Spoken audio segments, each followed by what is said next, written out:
Hello সুপ্রিয় শিক্ষার্থীবৃন্দ, আসসালামু আলাইকুম। তোমরা সবাই কেমন আছো? আশা করি সকলেই ভালো আছো এবং নিরাপদে আছো। তোমাদের প্রত্যেকের সুস্বাস্থ্য কামনা করে আজকে সমাজবিজ্ঞান অনলাইন ক্লাসে তোমাদের সকলকেই অভিনন্দন জানাচ্ছি। আশা করি আজকে আমরা সমাজবিজ্ঞান অনলাইন ক্লাসটি ফলপ্রসূ করতে পারব। সুপ্রিয় শিক্ষার্থী বন্ধুরা, তোমাদের সম্প্রতি যে পরীক্ষা ছিল সে পরীক্ষা তোমরা দিয়েছো। পরীক্ষার পরবর্তী সময়ে লেসন প্ল্যান অনুসারে তোমাদের আজকে নবম অধ্যায়ের একটি গুরুত্বপূর্ণ অংশ সেটি পড়ানো দেখব আমরা।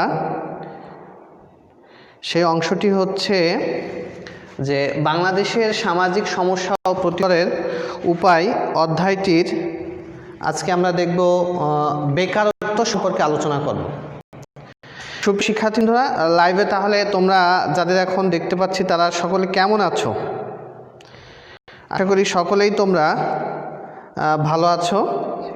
যাই হোক, প্রথমেই আমরা শুরু করি। তাহলে বাংলাদেশের সামাজিক সমস্যা এটি বলতে আমরা মূলত কি বুঝি তার পূর্বেই আমরা দেখব যে সামাজিক সমস্যা কি।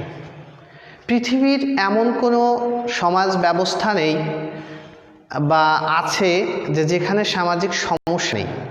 অর্থাৎ সৃষ্টির শুরু থেকে আজ অবধি যে সমাজ ব্যবস্থাগুলো চলে আসছে তার প্রত্যেকটা সমাজটাতেই কম বেশি সামাজিক সমস্যা লক্ষ্য করা যায়। তো আমরা প্রথমেই জানবো যে সমস্যা কি। সমস্যা হলো যে তোমাকে কোনো কিছুতে বাধা করা, অর্থাৎ তুমি সামনের দিকে অগ্রসর হচ্ছ, কোনো কিছু তোমাকে বাধা দিচ্ছে, এটা একটি সমস্যা। অর্থাৎ তোমার দৈনন্দিন কাজকর্মে যে বিষয়গুলো বাধা প্রদান করে সেগুলো সমস্যা। অর্থাৎ আমরা যেখানে বাধাপ্রাপ্ত হয় সেটি সমস্যা। কিন্তু সেই সমস্যাটি যখন সমাজের হয়, যখন বৃহৎ সমাজের হয়, সমাজের সমগ্র মানুষ যার প্রভাব ভোগ করে, তখন সেটি সামাজিক সমস্যা হয়। আর সেই সমস্যাটা যখন একটা দেশের হয়, অর্থাৎ বাংলাদেশের একটা নির্দিষ্ট সীমানার মধ্যে হচ্ছে, তাই এটি হচ্ছে বাংলাদেশের সামাজিক সমস্যা। তাহলে বাংলাদেশের সামাজিক সমস্যা বলতে আমাদের এই যে নির্দিষ্ট ভূখণ্ড, এই ভূখণ্ডের মধ্যে যে ধরনের ঘটনা, কাজকর্ম, বিষয়বস্তু আমাদের দৈনন্দিন জীবন চলার পথকে ব্যাহত করে, সেগুলোকে আমরা বলবো সামাজিক সমস্যা, অর্থাৎ বাংলাদেশের সামাজিক সমস্যা। সামাজিক সমস্যা সম্পর্কে অনেক সমাজবিজ্ঞানী অনেক ধরনের মতামত প্রদান করেছেন। তার মধ্যে একজন সমাজবিজ্ঞানী তিনি বলছেন যে এটি একটি রাষ্ট্রের বা সমাজের একটি মানসিক অবস্থা, যে অবস্থার জন্য রাষ্ট্র বা সমাজ কোনো অবস্থাতেই প্রস্তুত থাকে না। একটি অনাকাঙ্ক্ষিত বিষয়, একটি অবাঞ্ছিত বিষয়, একটি অধরনের ঘটনাতান্ত্রিক বিষয়, যে বিষয়গুলো আমাদেরকে কি করে, বিভিন্ন ধরনের কাজকর্ম পরিচালনা করতে বাধার সৃষ্টি করে। সুপ্রিয় শিক্ষার্থী বন্ধুরা, তাহলে আমরা বাংলাদেশে যে সামাজিক সমস্যাগুলো দেখলাম, এইগুলো সমস্যা যদি দেখি, আর একটু বিষয় যদি দেখি, সমস্যার ইংরেজি শব্দ আসলে প্রবলেম। এই শব্দটি গ্রিক শব্দ প্রবলেম থেকে এসেছে। প্রবলেমিয়া শব্দটির অর্থ হচ্ছে যে একটা অপ্রত্যাশিত বিষয় বা ঘটনা, অবাঞ্ছিত বিষয় বা ঘটনা, যেগুলো আমাদের সমাজে আমরা কখনো আশা করি না, আমরা আকাঙ্ক্ষা প্রদর্শন করি না। এই ধরনের বিষয়গুলো হচ্ছে মূলত কি সমস্যা। যাই হোক, বাংলাদেশে যে সামাজিক সমস্যাগুলো আছে, এই সামাজিক সমস্যাগুলোকে চারটি ক্যাটাগরিতে ভাগ করে আলোচনা করা যায়। প্রথমত আছে আর্থসামাজিক সমস্যা। অর্থাৎ আর্থসামাজিক সমস্যার মধ্যে যে বিষয়গুলো পড়ানো হবে বা আমরা পড়ব, তার মধ্যে আছে জনসংখ্যা বৃদ্ধি, তারপরে হচ্ছে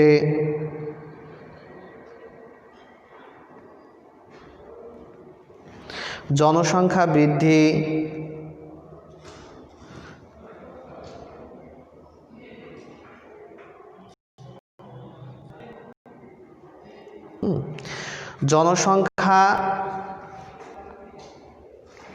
জনসংখ্যা বৃদ্ধি আছে, দারিদ্র্য আছে, বেকারত্ব আছে, তারপরে হচ্ছে বেকারত্ব আছে, তোমার এরপরে যদি আমরা দেখি যে ভিক্ষাবৃত্তি আছে, পতিতাবৃত্তি আছে, এই ধরনের অনেক নিরক্ষরতা আছে, বাল্যবিবাহ আছে, যৌতুক প্রথা আছে, এই ধরনের অনেক প্রথা আমাদের সমাজে বা আমাদের যে আর্থসামাজিক সমস্যা এগুলো প্রচলিত আছে। এরপরে যদি সামাজিক সমস্যার আরেকটি ধরন যদি দেখি তাহলে সেটি হচ্ছে মানসিক একটি অবস্থা। এই মানসিক অবস্থার কারণেও সামাজিক সমস্যার সৃষ্টি হয়, যার নাম হচ্ছে সুইসাইড বা আত্মহত্যা। বিভিন্ন ধরনের হীনমন্যতা, বিভিন্ন ধরনের সামাজিক অবস্থা এর প্রেক্ষাপটে মূলত কি হয়, আত্মহত্যা সংঘটিত হয়। এরপরে আছে রাজনৈতিক সমস্যা। রাজনৈতিক অস্থিতিশীলতার কারণে বিভিন্ন ধরনের রাজনৈতিক যে অবস্থা প্রেক্ষাপট সেটির মধ্যে আছে হরতাল, জঙ্গিবাদ, তারপরে এই ধরনের যে সমস্যাগুলো আছে এগুলো মূলত হচ্ছে তোমাদের রাজনৈতিক যে সামাজিক সমস্যা সেখানে। এরপরে আরেকটি আছে যে আর্থসামাজিক বললাম, মানসিক অবস্থা বললাম, রাজনৈতিক সমস্যা বললাম, আরেকটি আছে পরিবেশগত যে সমস্যাগুলোর মধ্যে আমরা ফেস করি তার মধ্যে আছে মাটি, পানি, বায়ু, শব্দ দূষণ, তারপরে হচ্ছে যে অনাবৃষ্টি, অতিবৃষ্টি, বন্যা, খরা, ভূমিধস, ভূমিকম্প এক্সেট্রা। তাহলে সামাজিক সমস্যার যে ধরনগুলো দেখলাম, এই ধরনের সমস্যাগুলো আমাদের সমাজে কিন্তু লক্ষ্য করা যায়। সুপ্রিয় শিক্ষার্থী বন্ধুরা, এরপরে যদি আমরা দেখি যে সামাজিক সমস্যার মূলত কারণ কি, বাংলাদেশের সামাজিক সমস্যার এ ধরনের কারণ কি, আমি বেকারত্ব পড়ানোর পূর্বেই মূলত এই সম্পর্কে একটু আলোচনা করতে চাই, তাহলে আমাদের আরেকটি স্পষ্ট ধারণা চলে আসবে। হ্যাঁ, তাহলে প্রথমে আমরা যদি দেখি যে বাংলাদেশের যে সামাজিক সমস্যার যে প্রধান কারণ কয়েকটি আমরা যদি বলি তাহলে হচ্ছে অপূরণীয় মৌল মানবিক চাহিদা। অপূরণীয় মৌল অর্থাৎ মানুষের যে মৌল মানবিক চাহিদাগুলো আছে, খাদ্য, বস্ত্র, বাসস্থান, শিক্ষা, চিকিৎসা ইত্যাদির উপর ভিত্তি করে যে মূলত এই যে মৌলমানবিক চাহিদাগুলো আছে এগুলো যখন মানুষের পূরণ হয় না, সেটি নিজে অথবা রাষ্ট্রীয়ভাবে যখন তার এই চাহিদাগুলো ফিল আপ করা যায় না, তখনই মূলত সমাজে বিভিন্ন ধরনের সমস্যার সৃষ্টি হয়। তার মৌলমানবিক চাহিদাগুলো পূরণ করার ক্ষেত্রে বা পূরণ করার জন্য তিনি বিভিন্ন ধরনের অপরাধ কর্মে কি জড়িয়ে পড়ে। সুপ্রিয় শিক্ষার্থী বন্ধুরা, এরপরে আরও যে বিষয়গুলো আছে যে প্রাকৃতিক বিপর্যয়, আমাদের দেশে বিভিন্ন ধরনের প্রাকৃতিক বিপর্যয়, বিশেষ করে সিডরের নাম শুনেছ, কিছুদিন পূর্বে মূলত যে ফণী, এই ধরনের বিভিন্ন ধরনের ঘূর্ণিঝড়, টর্নেডো, তারপরে হচ্ছে যে জলোচ্ছ্বাস, ভূমিকম্প আমাদের দেশে না থাকলেও বন্যা ইত্যাদি কারণে আমাদের দেশে কিন্তু বিভিন্ন সময় বিভিন্ন ধরনের মোটামুটি এই সমস্যাগুলো সৃষ্টি হয়। এরপরে আছে অজ্ঞতা, কুসংস্কার, অনুৎপাদনশীল খাতে ব্যয়, শিল্পায়ন এবং নগরায়ন, রাজনৈতিক অস্থিতিশীলতা। কোনো দেশের যদি ঘন ঘন সরকার পরিবর্তন হয় তাহলে সেই দেশে মূলত কি হয়, দেখা যায় যে সরকার ব্যবস্থায় বা সামাজিক সমস্যা, সামাজিক উন্নয়ন ব্যাহত হয়। সামাজিক উন্নয়ন ব্যাহত হলে মানুষের জীবনযাত্রার মান ব্যাহত হবে, মানুষের জীবনযাত্রার মান ব্যাহত হলে সামাজিক সমস্যা সৃষ্টি হবে। তাহলে সুপ্রিয় শিক্ষার্থী বন্ধুরা, আমরা মূলত বাংলাদেশে সামাজিক সমস্যা কি সেই বিষয়টি দেখেছি, বা বাংলাদেশের সামাজিক সমস্যার ক্ষেত্রে সমস্যার একটু সংজ্ঞা দেখলাম, সমস্যা কি কি কারণে হয় সেগুলো দেখলাম, এবং সামাজিক সমস্যার যে ধরন এটি 4টা ক্যাটাগরিতে ভাগ করা যায়। আমি আরেকবার বলি যে আর্থসামাজিক কারণ বা ধরন, 2 নম্বরে হচ্ছে মানসিক অবস্থা, 3 নম্বরে হচ্ছে রাজনৈতিক পরিস্থিতি, বা এর 4 নম্বরে আছে পরিবেশগত। এই 4টা ক্যাটাগরিতে বাংলাদেশের বিভিন্ন ধরনের যে সামাজিক সমস্যা আছে সেই সামাজিক সমস্যাগুলোকে আলোকে তোমার আজকের যে অধ্যায়টি আলোচনা করা হচ্ছে, বাংলাদেশের সামাজিক সমস্যা ও তার প্রতিকারের উপায়, এই অধ্যায়টির সাজানো হয়েছে যে বিষয়গুলো দিয়ে। তার মধ্যে একটি গুরুত্বপূর্ণ সামাজিক সমস্যা আজকে আমরা আলোচনা করব, তার নাম হচ্ছে কি বেকারত্ব। তাহলে সুপ্রিয় শিক্ষার্থী বন্ধুরা, আমরা আজকে বেকারত্ব সম্পর্কে আলোচনা করব।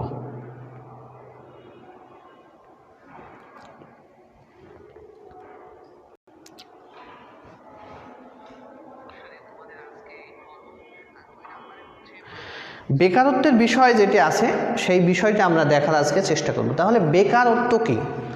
আমাদের দেশের বা সমাজের অধিকাংশ মানুষ কিন্তু আজকে এই অবস্থায় নিমজ্জিত আছে। অর্থাৎ বেকারত্ব হলো একটি মারাত্মক সামাজিক সমস্যা। আমাদের সমাজে এটি একটি প্রকট আকার ধারণ করেছে। সামাজিক সমস্যা এটিকে চিহ্নিত করে এটি প্রতিহত করার জন্য বিভিন্ন ধরনের ব্যবস্থা গ্রহণ করা হচ্ছে। তার পূর্বে আমরা তার প্রতিকারের উপায় তো দেখব, তার পূর্বে আমরা বেকার কি, বেকারত্ব কি এই বিষয়টা দেখি। যখন একজন মানুষ কাজ করতে ইচ্ছুক, নির্দিষ্ট শ্রমে নির্দিষ্ট পারিশ্রমিকের বিনিময়ে সে কাজ করতে ইচ্ছুক, তার শক্তি আছে, সামর্থ্য আছে, কিন্তু সে যে কাজ পায় না, এই না পাওয়ার পরিস্থিতিকেই মূলত বলা হচ্ছে কি বেকার। আর এই বেকারের যে একজন মানুষ ভোগ করতেছে, এই হচ্ছে ওই মানুষের এক গুণ বা বেকারত্ব। সুপ্রিয় শিক্ষার্থী বন্ধুরা, তাহলে বেকার কি এই বিষয়টা, বেকারত্ব কি এই বিষয়টা আমরা দেখলাম। যখন এই বেকারত্ব হলো এমন একটি পরিস্থিতি বা পরিবেশ যখন মানুষ তার কাজ করার সামর্থ্য থাকে, ইচ্ছা থাকে, কিন্তু তার পরিবেশ নেই, তার কাজ করার জায়গা নেই, সেই অবস্থাকে মতো বলা হচ্ছে কি বেকারত্ব। আমরা জানি যে আমরা তৃতীয় বিশ্বের একটি উন্নয়নশীল দেশ। আমাদের এই তৃতীয় বিশ্বের উন্নয়নশীল দেশে নানাবিধ সমস্যায় জর্জরিত, তার মধ্যে বেকারত্ব একটি অন্যতম। বর্তমানে বাংলাদেশে বেকারত্বের মূলত যে অংশগুলো আছে তার মধ্যে শিক্ষিত বেকারত্বের হার কিন্তু অধিক। আমাদের দেশে স্নাতক মাস্টার্স পাস ছেলেমেয়েরা আজ এখন কর্মপরিবেশ না থাকার কারণে অনেকেই বেকারত্বের জীবনযাপন করছে।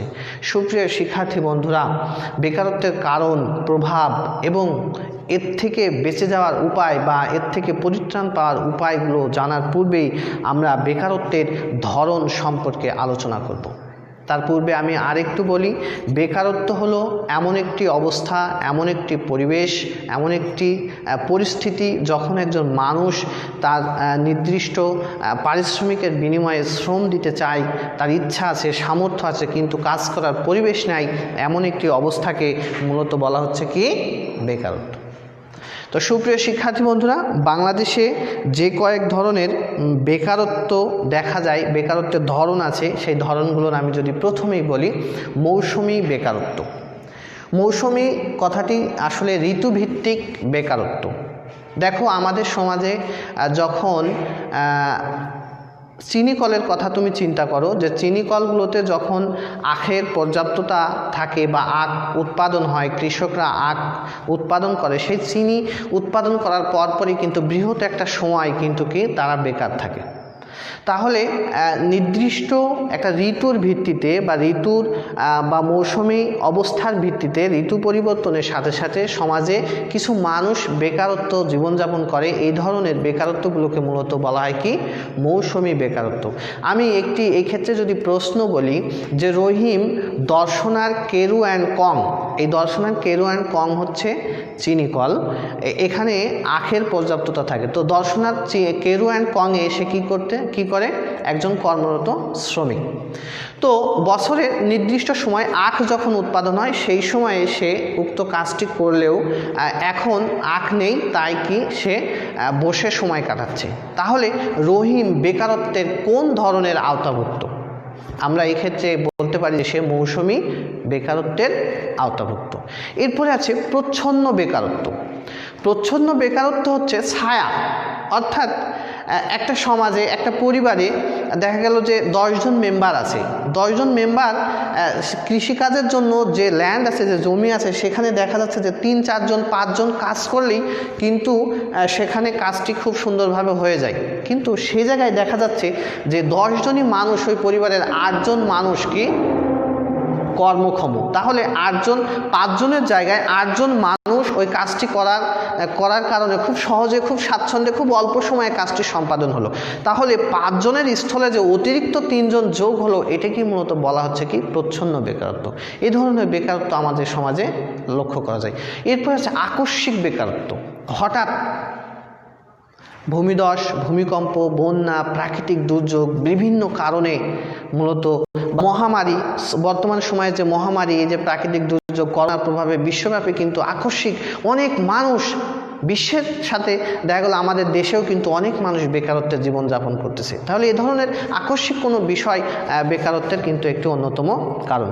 সুপ্রিয় শিক্ষার্থী বন্ধুরা, এরপরে বেকারত্বের যদি ধরনের ক্ষেত্রে আরও দেখি যে প্রযুক্তিজনিত কারণে বেকারত্বের সৃষ্টি। আসলে দেশ কিন্তু দ্রুত উন্নতির দিকে ধাবিত হবে, অগ্রসর হবে। এর ফলে কী হবে? প্রযুক্তির ব্যবহার হবে। যদি সেই প্রযুক্তির সাথে নিজেকে তাল মিলিয়ে না নিয়ে যাওয়া যায়, তাহলে দেখা গেল যে প্রযুক্তিজনিত কারণে কিছু মানুষ বেকার হয়ে পড়বে, অর্থাৎ অদক্ষতাজনিত কারণে বেকারত্ব জীবনযাপন করবে। আবার কিছু কারণে দেখা গেল যে একটা ল্যান্ড জমি, কৃষি জমি চাষ করতে লাঙলে সেখানে 4-5 জনকে কাজ করানো যেত, কিন্তু সেখানে একজন ট্রাক্টরে একদিনে অনেক জমি চাষ করছে। তাহলে এখানে দেখা যাচ্ছে যে বিজ্ঞানের নব আবিষ্কার বা প্রযুক্তির ব্যবহারের কারণে কিছু কতিপয় মানুষ বেকারত্বের জীবনযাপন করতেছে। এরপরে সুপ্রিয় শিক্ষার্থী বন্ধুরা, অর্থনৈতিক মন্দাজনিত বেকারত্ব। অর্থাৎ অর্থনৈতিক মন্দা বলতে কোনো দেশে যখন অর্থনৈতিক ধস প্রবৃদ্ধির হার বা মাত্রা কমে যায়, মানুষের মাথাপিছু আয় কমে যায়, জীবনযাত্রার মান কমে যায়, সেই ক্ষেত্রে একটা অর্থনৈতিক যে বিপর্যয় দেখা যায়, এই অর্থনৈতিক বিপর্যয়ের কারণে এক ধরনের বেকারত্ব সৃষ্টি হয়। তাহলে আমরা বেকারত্বের বেশ কিছু কারণ বা ধরন দেখলাম। সেখানে আছে মৌসুমি বেকারত্ব, আছে প্রচ্ছন্ন বেকারত্ব, আকস্মিক বেকারত্ব, অর্থনৈতিক মন্দাজনিত বেকারত্ব ইত্যাদি বেকারত্বের কিন্তু বিভিন্ন ধরন আমরা কি দেখলাম। আরও বেশ কিছু ধরনের স্থানগত বেকারত্ব আছে, দক্ষতা বা অভাবের জনিত বেকারত্ব আছে, দক্ষতা অভাবের।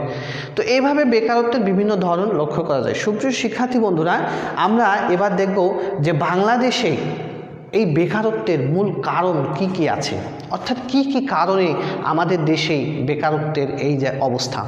আমাদের দেশে মোট জনসংখ্যার 4.2% বেকারত্বে ধরা হচ্ছে বা বেকারত্ব।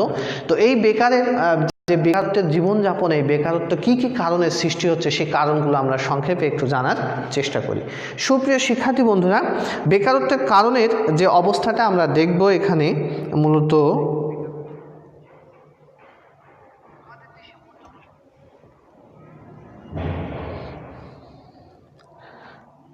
তাহলে তোমরা যারা লাইভে আছো তোমাদেরকে যদি এখন বলি যে বেকারত্বের ধরন কয়েকটি, তোমরা বলো বেকারত্বের ধরন কয়েকটি লিখে দেখাও। কেউ আছো লাইনে? এখন যারা লাইনে আছো কয়েকজন লিখে দেখাও তো বেকারত্বের ধরন দেখি।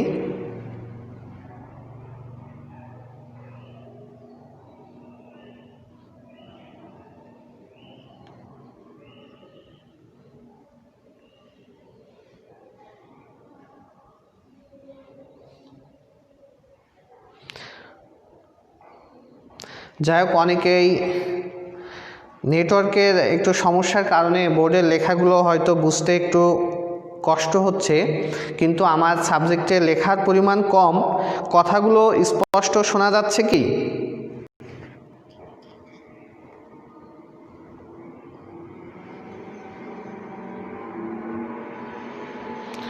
কথাগুলো স্পষ্ট শোনা যাচ্ছে?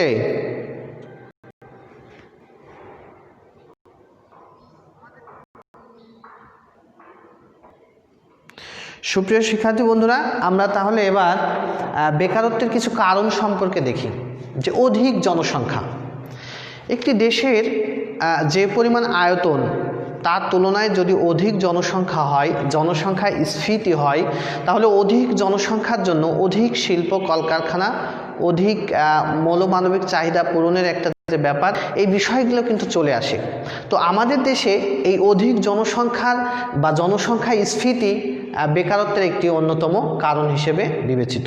এরপরে যদি দেখি যে বৈশ্বিক মন্দা, শিক্ষার্থী বন্ধুরা, মূলত 1930-এর দশকে মার্কিন যুক্তরাষ্ট্রের অর্থনৈতিক মন্দা, 80-90-এর দিকে যে মধ্যপ্রাচ্যের যে অর্থনৈতিক মন্দা, যে বিপর্যয়, বিভিন্ন ধরনের সংকট, এর কারণে কিন্তু আমাদের দেশের যে শ্রমিক ভাইরা বৈদেশিক মুদ্রা আয় করে এবং দেশের একটি প্রবৃদ্ধিতে গুরুত্বপূর্ণ ভূমিকা পালন করে, বা তাদের যে বেকারত্বের জীবনকে বৈদেশিক কাজকর্মের মাধ্যমে তারা সেটাকে দূর দূর করে সেখান থেকে কিন্তু অনেক শ্রমিক তাদের দেশের অর্থনৈতিক মন্দার কারণে আমাদের দেশে কি ফেরত পাঠিয়ে দেয়। এতে কি হয় যে অনেক মানুষ কি বেকার হয়ে পড়ে। তাহলে অর্থনৈতিক মন্দার কারণে কি হয়, বেকার হয়। চাকরির মোহ, আমাদের দেশে উদ্যোক্তাকে কিন্তু কি করা হয়, ক্রিটিসিজম করা হয়, সমালোচনা করা হয়। একজন উদ্যোক্তা সে সে লেখাপড়া শেষ করছে, মাস্টার্স শেষ করছে, সে মৎস্য চাষ করবে, সে কৃষি কাজ করবে, সে কিছু গবাদি পশুর ফার্ম করবে, এই কাজটিকে নিরুৎসাহিত করা হয়। তো এই ধরনের ক্রিটিসিজম আর আরেকটা বিষয় হচ্ছে চাকরির মোহ, অর্থাৎ লেখাপড়া শিখে যে চাকরি করতে হবে, চাকরির প্রতি যে দেশের একটা মানুষের মানসিকতা, একটা যে মর্যাদা, এর কারণে মূলত কি হয়, দেখা গেল যে অনেক মানুষ লেখাপড়া শেষ করেও তার যোগ্যতা অনুযায়ী চাকরি না পাওয়ার কারণে অনেকেই বেকারত্বের জীবনযাপন করে। অর্থাৎ চাকরির মোহ এক্ষেত্রে কিন্তু একটি গুরুত্বপূর্ণ ভূমিকা পালন করে। এরপরে আছে দারিদ্র্য। দারিদ্র্যের দুষ্টচক্র, তোমরা নাম শুনেছ। দারিদ্র্য দুষ্টচক্রের প্রবক্তা হলো অধ্যাপক মার্কস। এটা একটি গুরুত্বপূর্ণ প্রশ্ন, তোমাদের বহু নির্বাচনী প্রশ্ন এই অংশ থেকে অনেক সময় হয়। আমি আবারও বলছি, দারিদ্র্যের দুষ্টচক্র এর প্রবক্তা কে? অর্থাৎ দারিদ্র্যের দুষ্টচক্রের একটু মূল কথা হচ্ছে যে মানুষ দারিদ্র্য থেকে, দারিদ্র্য মানে এর সার্কেল একটা, এর ভিতর থেকে সে সহজেই বের হতে পারবে না। তো দারিদ্র্যের মধ্যে থেকে বের হওয়া একজন ব্যক্তি অনেক কষ্টসাধ্য, সেই প্রক্রিয়াটাকেই মূলত বলা হচ্ছে কি দারিদ্র্যের দুষ্টু চক্র বা সার্কেল। এটার অধ্যাপক মার্কস ব্যাখ্যা করেছেন। তো আমাদের দেশের মানুষ অনেকেই আছে যে বিভিন্ন ধরনের পরিস্থিতির কারণে দারিদ্র্যের এই দুষ্ট চক্র থেকে বের হতে পারে না। এই দারিদ্র্য, এই অতিরিক্ত বা চরম দারিদ্র্য আমাদেরকে বেকারত্বের জীবনযাপনে কি করে, ও মানে দিকে ধাবিত করে। এরপর আছে মূল্যবোধের দৃষ্টিভঙ্গি। আমাদের সমাজে কিন্তু মূল্যবোধ জনিত যে দৃষ্টিভঙ্গি, নারী পুরুষ, আমাদের দেশের অর্ধেক নারী এবং অর্ধেক পুরুষ। আমাদের দেশের পুরুষরা কর্মক্ষেত্রে মানে পদচারণা করলেও নারীদের জন্য কিন্তু সঠিক কর্মসংস্থানের জায়গায় ব্যবস্থা নেই, যার ফলে কি হচ্ছে, তারা মূলত বিভিন্নভাবে ব্যাহত হচ্ছে। সুপ্রিয় শিক্ষার্থী বন্ধুরা, এই ধরনের বিভিন্ন কারণ, কর্মের প্রতি যে একটা অবস্থা, কর্মের সীমিত সুযোগ না থাকা, শিল্প কলকারখানা স্থাপন না হওয়া বা কর্মের পরিবেশ না থাকা ইত্যাদি, দারিদ্র্যের দুষ্টচক্র বললাম, কারিগরি জ্ঞানের অভাব, ত্রুটিপূর্ণ শিক্ষা ব্যবস্থা ইত্যাদি বহুবিধ কারণে আমাদের সমাজে মূলত কি এই বেকারত্বের অবস্থা লক্ষ্য করা যায়। সুপ্রিয় শিক্ষার্থী বন্ধুরা, এরপরে আমরা দেখব বেকারত্বের প্রভাব। আমার তোমার জীবনে বেকারত্বের প্রভাব কেমন। আমাদের সমাজ ব্যবস্থায় বেকারত্বের প্রভাব কিন্তু সুদূর প্রসারী প্রভাব বিস্তার করে। অর্থাৎ বেকারত্বের ইতিবাচক প্রভাব তো নেই বললেই চলে, সম্পূর্ণটাই কি নেতিবাচক প্রভাব। আমাদের সমাজে আষ্টে পৃষ্ঠে বেকারত্বের যে প্রভাব লক্ষ্য করা যায়, তার মধ্যে কয়েকটি প্রভাবের আমি যদি কথা বলি, তাহলে এখানে তোমরা দেখতে পারবে যে উৎপাদন হ্রাস, অর্থাৎ বেকারত্ব বৃদ্ধি পেলে কি হবে, উৎপাদন হ্রাস পাবে। শিল্প কলকারখানা কর্মের পরিবেশ না থাকা, নির্ভরশীলতা, অন্যের উপর নির্ভরশীল হয়ে জীবনযাপন করতে হবে। দারিদ্রতা আমাদেরকে এই ক্ষেত্রে ভোগ করতে হবে। অপরাধ প্রবণতা, মানুষ যখন মানুষ যখন বেকারত্বের জীবনযাপন করে, সে তখন কিন্তু বিভিন্ন ধরনের অপরাধ কর্মে, চুরি, ছিনতাই, খুন, রাহাজানি ইত্যাদির সাথে কিন্তু বিভিন্ন ধরনের যে অপকর্মমূলক অবস্থাগুলো আছে তার সাথে জড়িয়ে পড়ে। এরপরে আছে পরিবার ব্যবস্থায় ভাঙন, অর্থাৎ বেকারত্বের কারণে পরিবার থেকে একজন মানুষ বিচ্ছিন্ন হয়ে পড়ে। পরিবারের যখন সে ভরণ পোষণ করতে বাধাগ্রস্ত হয় বা ব্যর্থ হয়, তখন কিন্তু সে পরিবার থেকে ডিটাচড হয়। এই ডিটাচড হওয়ার ফলে এক সময় যে সামাজিক সমস্যার কথা বললাম, যে মানসিক একটা অবস্থার কারণে আত্মহত্যা সংঘটিত হয়, এই ধরনের কিন্তু বিভিন্ন প্রবণতা লক্ষ্য করা যায়। তাহলে বেকারত্বের প্রভাব কিন্তু আমাদের সমাজে, আমাদের পরিবারে, আমাদের ব্যক্তি জীবনকে গভীরভাবে কি করে, প্রভাবিত করে। সুপ্রিয় শিক্ষার্থী বন্ধুরা, মূল্যবোধের অবক্ষয় হয় বেকারত্বের কারণে। বেকারত্বের কারণে মানুষ মূল্যবোধের অবক্ষয় হওয়ার ফলেই কিছুক্ষণ পূর্বে যে বিষয়গুলো বললাম, যে বিভিন্ন ধরনের অপকর্ম করে থাকে। আমি এই ক্ষেত্রে একটু উদ্দীপক বলছি, তোমরা লক্ষ্য করো যে রমিম ঢাকা বিশ্ববিদ্যালয় থেকে রাষ্ট্রবিজ্ঞানে অনার্স মাস্টার্স শেষ করেছে, কিন্তু সে তার যোগ্যতা অনুযায়ী বিভিন্ন কারণে বা পারিপার্শ্বিক অবস্থার কারণে সে চাকরিতে সুযোগ পায়নি। অর্থাৎ চাকরির পরীক্ষা দিয়েও, ভালো পরীক্ষা দিয়েও কিন্তু এক পর্যায়ে তার কাছ থেকে অনেক টাকা দাবি করে, যার কারণে সে চাকরি থেকে সুযোগ পেয়ে এরকম একটা প্রতিশ্রুতি দেওয়া হলে সে টাকা জোগাড় করার জন্য মূলত কী করে, সে একটি শিশু কিডন্যাপ করে।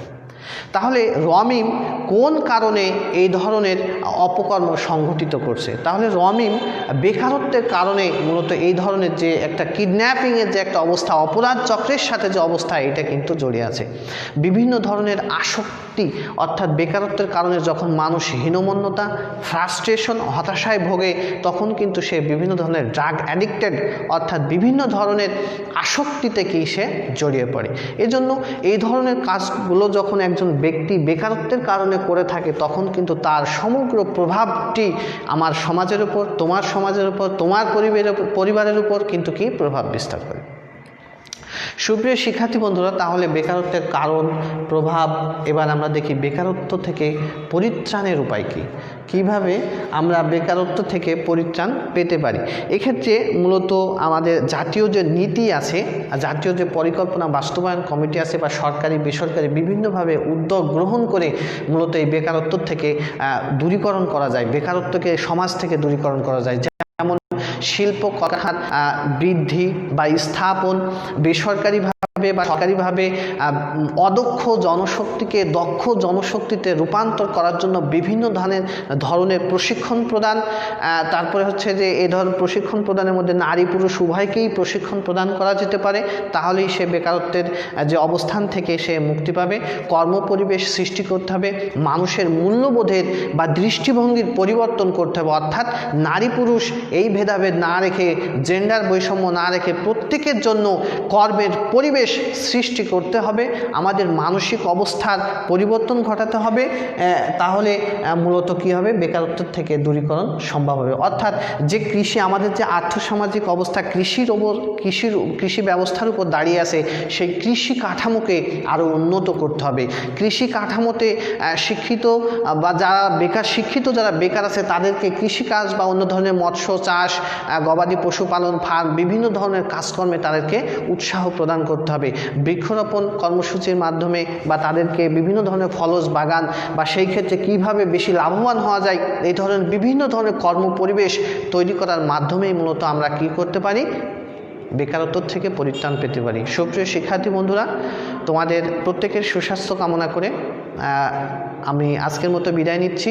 আরেকটি বিষয়, বিদায় নেওয়ার পূর্বে তোমাদের বলি, বেকারত্ব থেকে তোমাদের আগামী ক্লাসের পূর্বেই বেকারত্ব থেকে তোমাদের গুগল ফর্মসে আমি একটু 10 বা 15 মার্কের প্রশ্ন দিব। সেখানে তোমরা অবশ্যই এই সামাজিক সমস্যার এই ফর্মটি পূরণ করবে। এটি সম্পূর্ণ অনলাইন ভিত্তিক এবং এখানে আমি সকলের উপস্থিতি কামনা করছি। তোমরা সকলে উপস্থিত হবে এবং পরীক্ষাটি দেবে। তাই আজকের মতো বিদায় নিচ্ছি। আল্লাহ হাফেজ, ভালো থেকো, সুস্থ থেকো।